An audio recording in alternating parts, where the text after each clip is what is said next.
নমস্কার।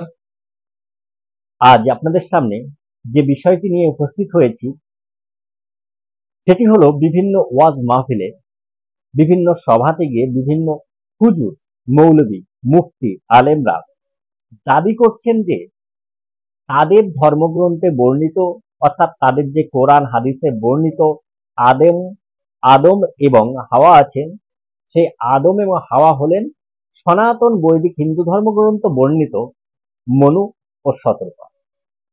এই কথাটি একটু যুক্তি সহকারে আমরা একটু বুঝে নেবার চেষ্টা করব। সত্যিই কি এই আদম ও হাওয়াই হলেন মনু ও শতরূপা, নাকি অন্য কিছু? দেখুন,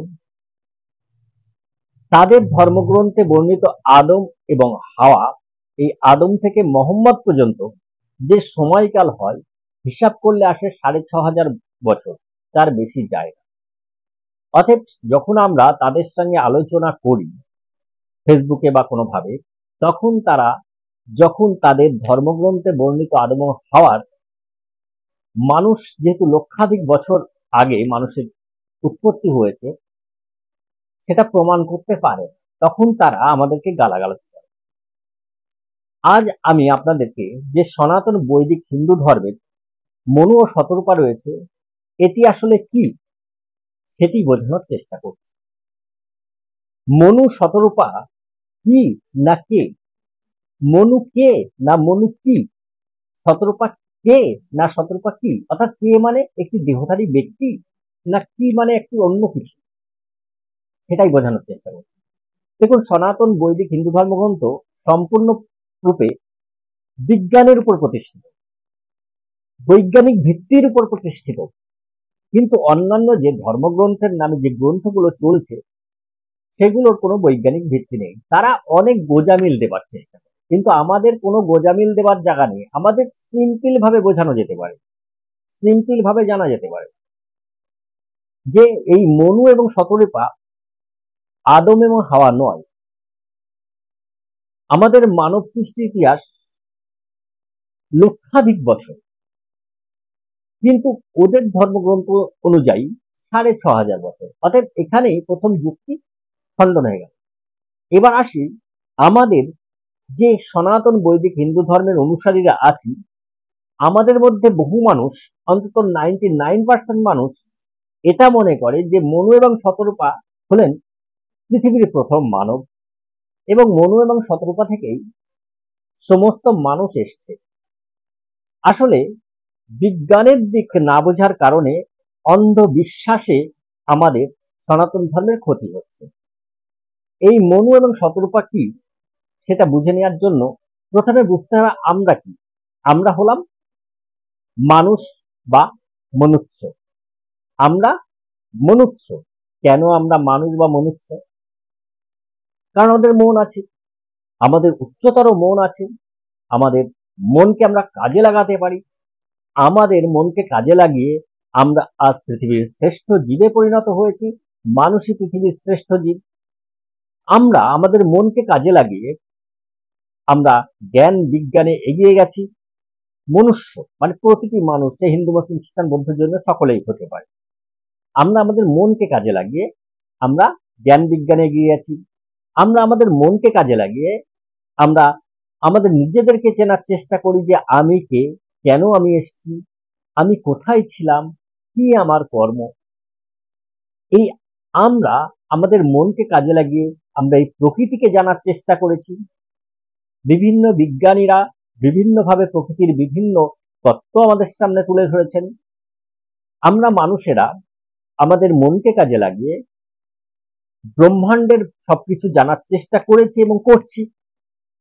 আমরা আমরা মানুষেরা আমাদের মনকে কাজে লাগিয়ে ব্রহ্ম বা ঈশ্বর কি সেটা জানার চেষ্টা করেছি এবং করছি, এবং অনেক তথ্য আমরা জেনেছি। এবার আমাদের মনুকে, মনু কার থেকে এসছে?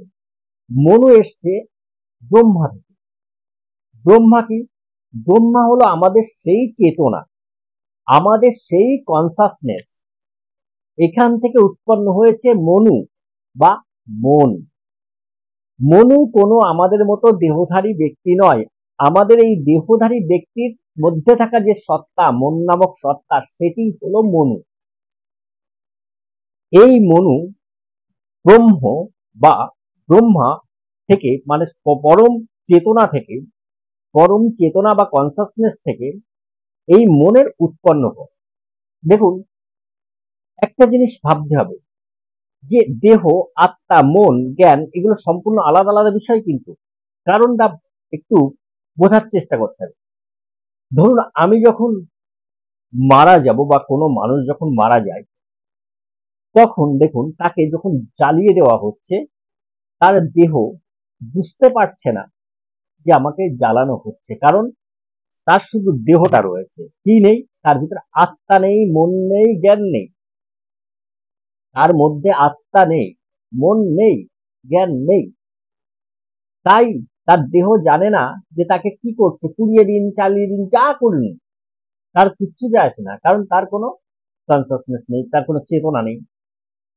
তারপর দ্বিতীয় জিনিস দেখুন, একটি মানুষের ভিতরে দেহ আছে এবং আত্মা আছে, দেহ আছে এবং আত্মা আছে, কিন্তু মন ও জ্ঞান নেই।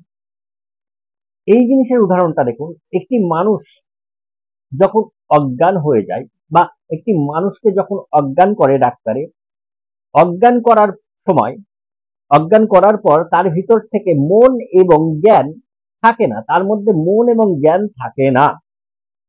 কি থাকে?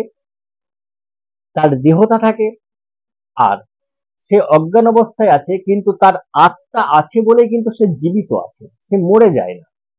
কিন্তু তাকে অজ্ঞান করে যখন তার শরীরটা ফালি ফালি করছে, পুরো ফেলে তার ফেলে ফেলে তার কিডনি, হার্ট যা অপারেশন করছে, সে কিন্তু বুঝতে পারে না। কেন বুঝতে পারে না? কারণ তার ভিতরে মন নেই।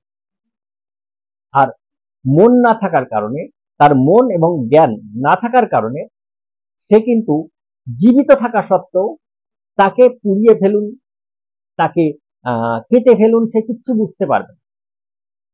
কিন্তু যখন একটি মানুষের ভিতরে আত্মা, দেহ, আত্মা, একটি মানুষের দেহ, আত্মা এবং মন থাকে, যখন মন থাকে তখনই সে কিন্তু সবকিছু বুঝতে পারে।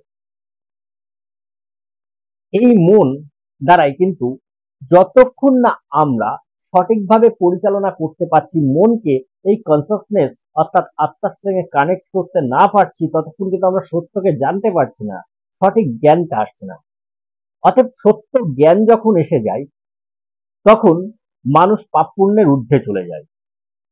অর্থাৎ এই দেহ এ কোনো পাপ করে না।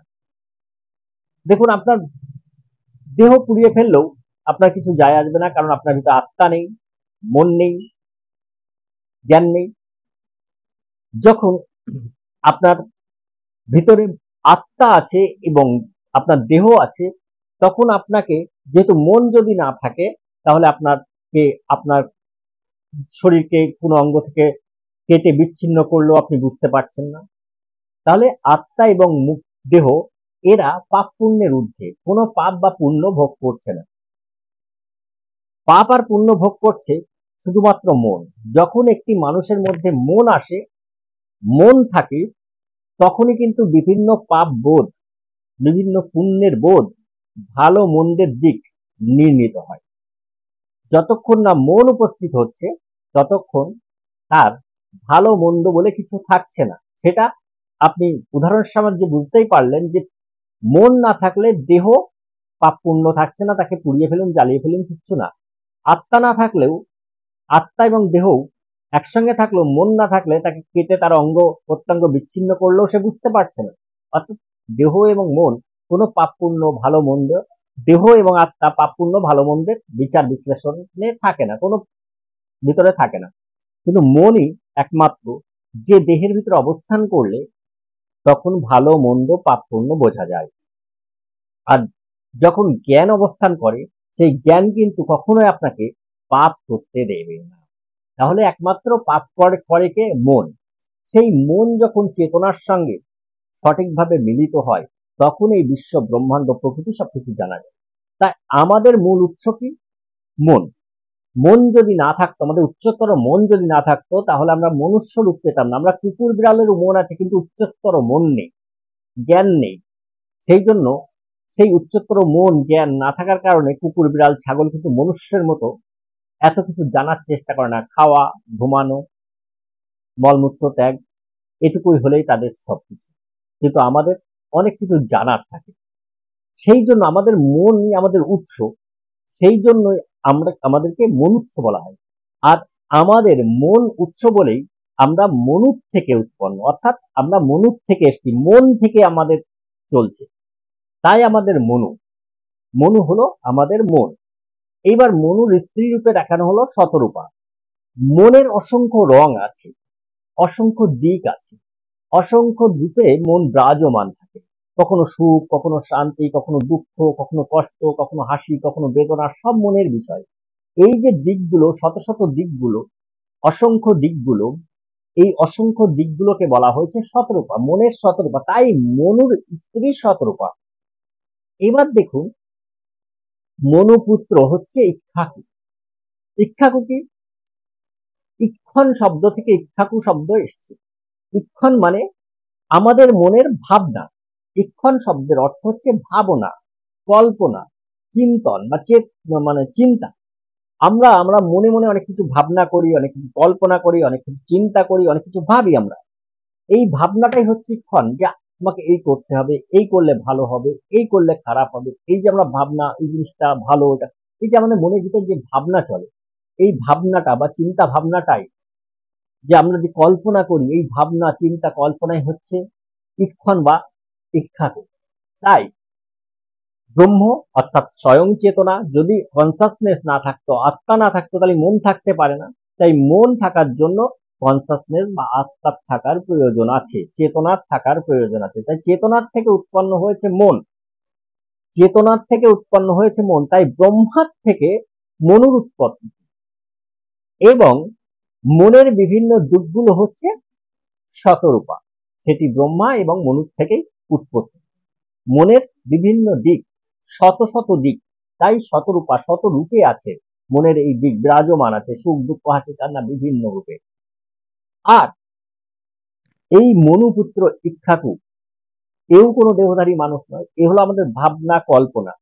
এইবার এই জিনিসটা তারা তো বুঝতে পারেনি, আমাদের সনাতন বৈদিক হিন্দু ধর্মের প্রচুর মানুষ বুঝতে পারে না। তার জন্য তারা দাবি করে মনু এক মহারাজ একজন ছিলেন, যিনি গ্রন্থ রচনা করেছেন মনু সংহিতা। তাদের দাবি মনুকে সেটা আগে বুঝতে হবে, শতরূপাকে আগে জানতে হবে। মনু কি জিনিস, শতরূপা কি জিনিস, এই ইক্ষ্বাকু কি জিনিস। দেখুন, এই আমাদের যে রামায়ণ, এই রামায়ণের মূল চরিত্রে কে আছেন? রাম। এই রামের বংশ কিন্তু মূল হচ্ছে এই মনু থেকে। মনু শতরূপা থেকে ইক্ষ্বাকু, ইক্ষ্বাকু বংশজাত রামচন্দ্র।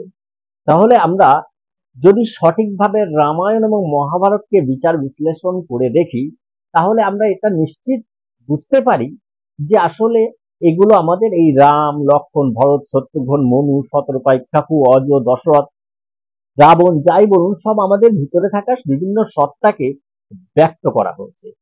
আমাদের সনাতন বৈদিক হিন্দু ধর্মের যে গ্রন্থগুলি বা ধর্মগ্রন্থগুলি বা ধর্মশাস্ত্রগুলি, যেমন বেদ, পুরাণ, উপনিষদ, রামায়ণ, মহাভারত, গীতা, বিভিন্ন ব্রাহ্মণ গ্রন্থ, বিভিন্ন আরণ্যক গ্রন্থ, এই যে গ্রন্থগুলি রয়েছে, যেগুলো শাস্ত্র বলা হচ্ছে, এগুলি কোনো দেহধারী ব্যক্তিকে নিয়ে কোনো আলোচনাই নয়। আমার আপনাকে নিয়ে আলোচনা, আমাকে নিয়ে আলোচনা, আপনাকে নিয়ে আলোচনা, আমাদের সত্তাকে নিয়ে আলোচনা।